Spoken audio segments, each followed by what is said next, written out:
अस्सलाम वालेकुम, कैसे हैं आप सब। आई होप कि आप सब लोग ठीक ठाक होंगे और वेलकम है आप सबका आपके अपने YouTube channel my own garden पे।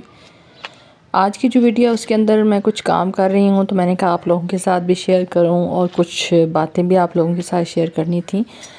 क्या आपके घर वाले भी आपको कहते हैं कि आपको बल्दिया के महकमे में जॉब कर लेनी चाहिए? क्योंकि मुझे तो अक्सर यही सुनने को मिलता है कि जितना तुम अपने गार्डन के अंदर वेस्ट का यूटिलाइज़ करती हो, तो अगर तो तुम बल्दिया के महकमे में काम कर लो तो बहुत ज़्यादा फ़ायदा होगा कि तुम्हें इस तरह के वेस्ट मटेरियल भी मिलते रहेंगे। बहरहाल आज एक तो आपसे बात ये शेयर करनी है कि जो मैंने सक्युलेंट्स की डील लगाई थी, तो काफ़ी सारे बहन भाइयों ने रब्ता किया था मुझसे कि उनको सक्युलेंट्स चाहिए, और मैंने व्हाट्सएप नंबर भी डिस्क्रिप्शन बॉक्स में मेंशन कर दिया था। उसके अलावा ये है कि मैं आप सब लोगों से ये गुजारिश करना चाहती हूँ कि जब आपकी तरफ से पेमेंट आ जाएगी तभी आपका ऑर्डर जो है वो कंसिडर किया जाएगा या कंफर्म समझा जाएगा।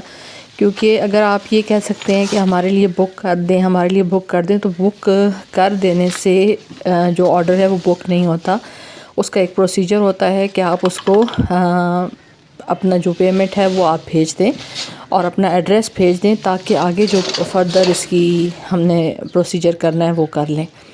दूसरा, मुझे ये एक वेस्ट मटेरियल मिला है मेरी फ्रेंड की तरफ से, जिनका अक्सर मैं ज़िक्र भी गायबाना तौर पे अपनी वीडियोस में करती रहती हूँ, जिनके हाथ से मैं पत्ते लेके आती हूँ, ड्राई लीफ। तो उनके पास ये एक बड़ी साइज़ की टैंकी पड़ी हुई थी और इस टैंकी को उन्होंने कटवाया था 2 हिस्सों में। कुछ टाइम तो उन्होंने इसके अंदर प्लांट्स लगाए, उसके बाद ये एक ऐसी वेस्ट उनके पास पड़ी हुई थी, तो इसका एक हिस्सा जो है वो मैंने उनसे बात की कि मुझे चाहिए, तो उन्होंने मुझे जो है वो इसका एक हिस्सा दे दिया है। अब ये है कि इतना बड़ा ये टैंकी का साइज़ है, आप खुद अंदाज़ा करें। इसको इस तरह से भरना मट्टी के साथ, एक तो टेरेस के ऊपर बहुत ज़्यादा बोझ बनता है, तो इसको मैं अब फिल कर रही हूँ। ये जो लीफ़ हैं अभी फ़िलहाल ये ग्रीन है, वैसे ये है कि आप ड्राई लीफ भी यूज़ कर सकते हैं। ये हमारे अपने दरख्तों के जो पत्ते थे वो मैंने इसके अंदर जो है वो भरे हैं, इसको लाइट वेट बनाने के लिए। और मेरी एक सब्सक्राइबर बहन है या भाई हैं, उनका मुझे कमेंट आया हुआ था कि जो मिट्टी जो है वो आपने शेयर की है, क्या ये मिट्टी आप सेल भी करती हैं? तो मिट्टी सेल करने में तो कोई मसला नहीं है, लेकिन यह है कि जब आप बाय पोस्ट भेजते हैं तो उसकी डिलीवरी चार्जेस बहुत ज़्यादा बढ़ जाते हैं। तो आज मैं आप लोगों को ये भी बताऊंगी कि किस तरीके से आप घर में ये मिट्टी जो मैं बनाती हूँ, ये कोई रॉकेट साइंस नहीं है, ये आप लोग भी बना सकते हैं और आपको कहीं से लाने की ज़रूरत भी नहीं है।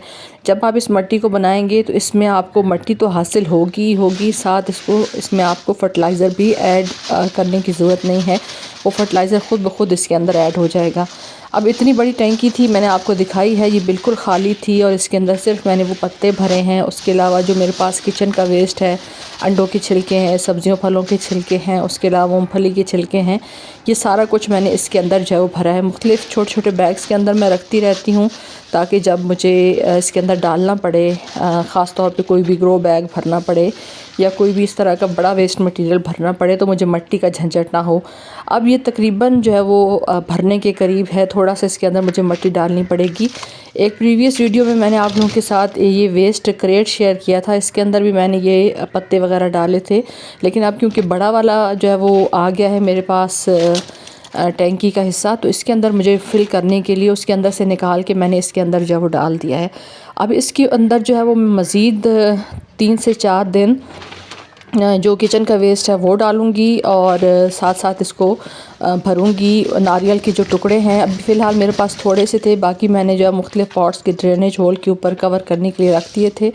तो ये जो है ये एक इरादा है मेरा कि मैं एक पूरा तोड़ा ले आऊँ इसका। इससे ये होगा कि नेचुरली आपकी जो जब कंपोस्ट तैयार होगी तो उसके अंदर कोकोपीट ख़ुद ब खुद शामिल हो जाएगी, तो उसको मैं इसके अंदर फिल करूँगी। उसके अलावा ये है कि 3-4 दिन का जो किचन का वेस्ट है वो डालने के बाद फिर ऊपर जो है मैं इसकी मिट्टी की एक लेयर लगाऊंगी, जिससे ज़बरदस्त किस्म की हमारी खाद जो है वो तैयार हो जाएगी और मिट्टी भी तैयार हो जाएगी। ये मेरे पास कंपोस्ट ही के कुछ थोड़े से कंटेनर के अंदर पड़ी हुई थी, वो मैंने इसके अंदर डाल दी है, ताकि इसके अंदर जो गलाने सड़ाने का अमल है वो स्टार्ट हो जाए।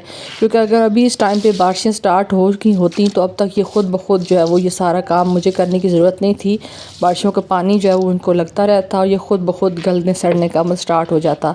लेकिन फ़िलहाल बारिशें नहीं हो रही, तो इसलिए हमें आर्टिफिशियल तरीके से इस कंपोस्टिंग के अमल को स्टार्ट करना है, चाहे वो लीफ कंपोस्ट बनानी हो या मिक्स जो है वो किचन वेस्ट या सबको हमने बनाना हो।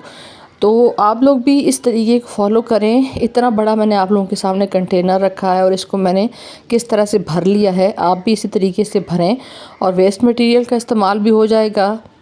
मैं अपने घर का कूड़ा कचरा बाहर नहीं फेंकती, चाहे वो कोई भी किचन से निकलने वाला कचरा हो वो आप इसके अंदर डाल सकते हैं। सब्जियों फलों के छिलके, पत्ते, जैसे मैंने पत्ते डाले हैं तो हमारे अपने दरख्तों के पत्ते थे, कटाई छटाई उनकी हमने की है इस टाइम पे, क्योंकि ख़ज़ां का मौसम है तो पत्ते गिरते रहते हैं। तो उन पत्तों को बाहर फेंकने के बजाय मैंने अपने गार्डन के अंदर यूटिलाइज़ किया है।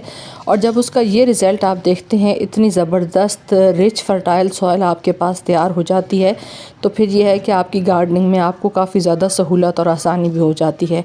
तो इस तरह की थोड़ी सी कंपोस्ट मिली मट्टी में उसके ऊपर फिल करके जब वो बिल्कुल किनारों तक भर जाएगा, क्योंकि ज़ाहिर है अभी फ़िलहाल उसको सेट होने के लिए, कंपोस्टिंग के अमल स्टार्ट होने के लिए थोड़ा सा टाइम उसको लगेगा।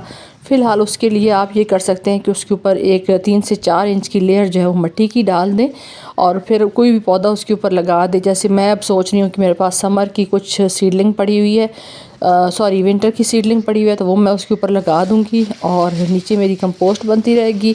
और ज़रख़ेज़ मिट्टी आपको नर्सरी से बाय करने की ज़रूरत नहीं है, आप अपने घर में ही उस मिट्टी को तैयार करके अपनी गार्डनिंग को सहूलत और आसानी के साथ कंटिन्यू कर सकते हैं।